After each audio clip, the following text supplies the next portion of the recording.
नमस्कार, JJN news में आप सभी का स्वागत है। मैं हूं आपके साथ अनीता। तो बुलेटिन की शुरुआत करते हैं देश दुनिया की बड़ी खबरों के साथ। आज विश्व प्रसिद्ध गंगोत्री धाम के कपाट विधि विधान और पूजा अर्चना के साथ खोल दिए गए।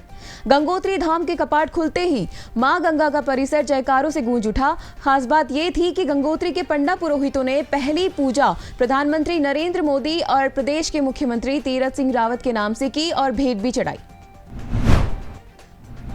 कोरोना संक्रमित मरीजों में होने वाली ब्लैक फंगस जैसी घातक बीमारी ने उत्तराखंड में भी दस्तक दे दी है। देहरादून के मैक्स अस्पताल में पहुंचे एक मरीज में ब्लैक फंगस की पुष्टि हुई है। साथ में 3 अन्य मरीजों में भी इसके लक्षण मिले हैं। इससे शासन प्रशासन और स्वास्थ्य विभाग के साथ ही आम जन की चिंता भी बढ़ गई है, जबकि विशेषज्ञ डॉक्टरों का कहना है कि इससे घबराने की नहीं बल्कि उचित उपचार और एहतियात बरतने की जरूरत है। भाजपा सांसद मीनाक्षी लेखी ने कांग्रेस पर बड़े गंभीर आरोप लगाए हैं। मीनाक्षी लेखी ने नवनीत कालरा और कांग्रेस के बीच सीधा संबंध बताया है। मीनाक्षी लेखी ने कांग्रेस पर आरोप लगाते हुए कहा कि कांग्रेस के हाथ हमेशा कालाबाजारी और जमाखोरों के साथ रहे हैं। नवनीत कालरा के पास से 7500 ऑक्सीजन कंसंट्रेटेड भी जब्त किए गए, जिनकी कीमत 13 करोड़ रुपए है। इस मामले में मैट्रिक सेल्यूर CEO गौरव खन्ना भी शामिल है।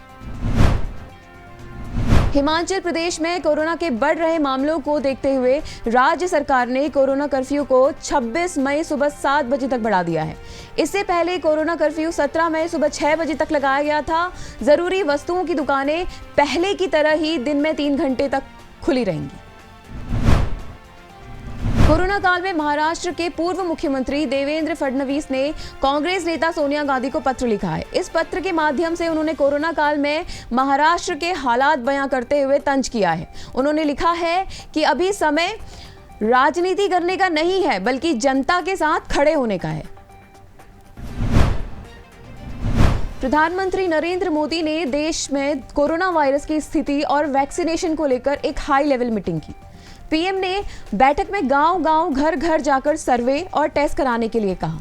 प्रधानमंत्री मोदी ने बैठक में वेंटिलेटर्स का इस्तेमाल न होने की रिपोर्ट्स को लेकर भी नाराजगी जताई है और इस पर तत्काल एक्शन लिए जाने के लिए कहा है ताकि लोगों को सुविधा का लाभ मिल सके।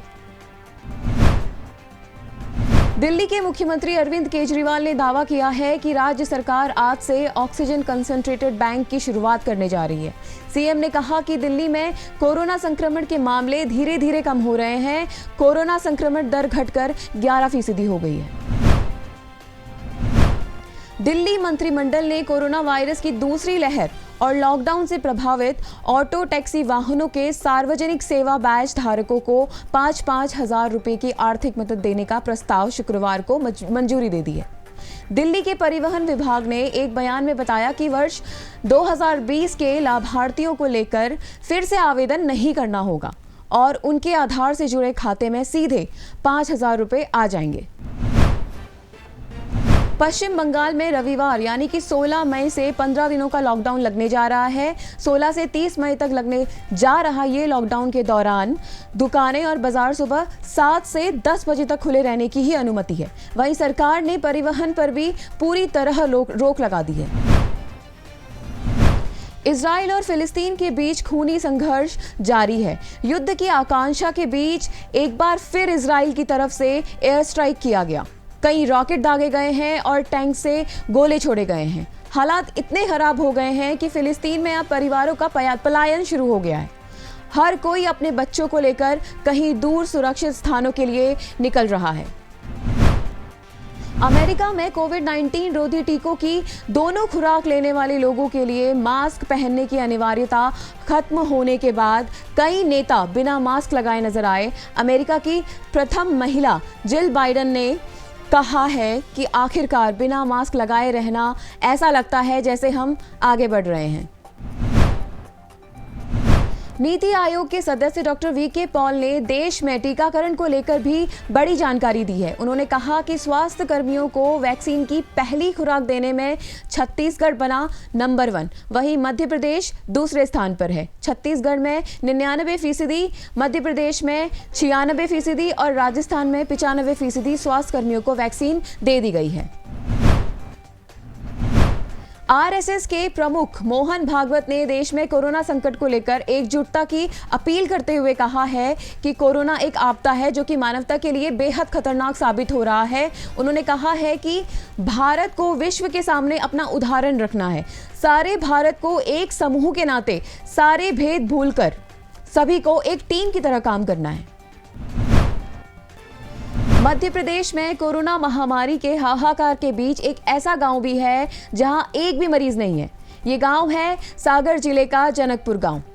ये गांव केसली ब्लॉक में बसा हुआ है। गांव वालों ने ऐतिहासिक निर्णय लेते हुए पूरा गांव ही सील कर दिया। इतना ही नहीं, कोरोना गाइडलाइंस तोड़ने वाले को जुर्माना भी भरना पड़ा। चक्रवात ताउते के बारे में भारतीय मौसम विज्ञान विभाग की चेतावनी के मद्देनजर महाराष्ट्र के मुख्यमंत्री उद्धव ठाकरे ने राज्य के तटीय जिलों में प्राधिकारियों को स्थिति से निपटने के लिए चौकन्ना रहने और साजो सामान तैयार रखने के निर्देश दिए हैं। मौसम विभाग ने मुंबई और ठाणे में येलो अलर्ट भी जारी कर दिया है। मौसम विभाग ने ताउते चक्रवाती तूफान के चलते हाई अलर्ट जारी किया है।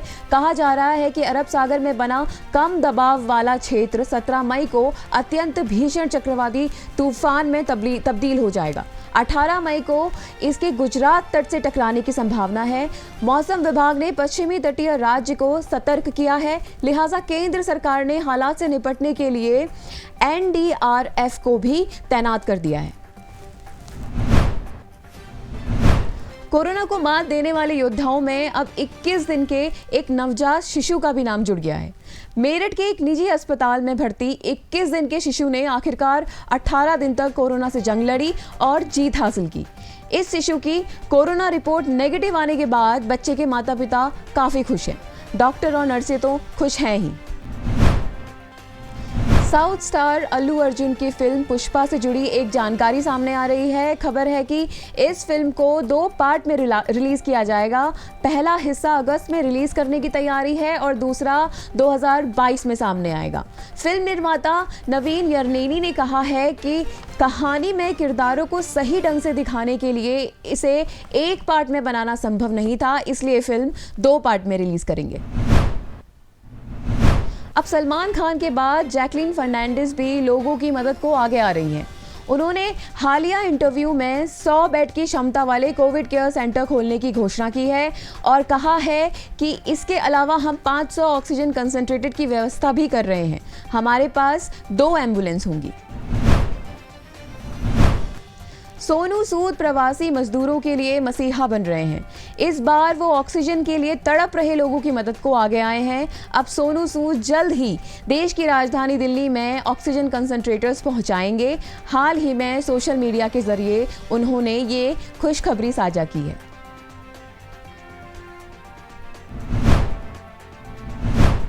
फिलहाल इस बुलेटिन में इतना ही, लेकिन खबरों का दौर ऐसे ही चलता रहेगा। आप देखते रहिए JJN न्यूज़। नमस्कार।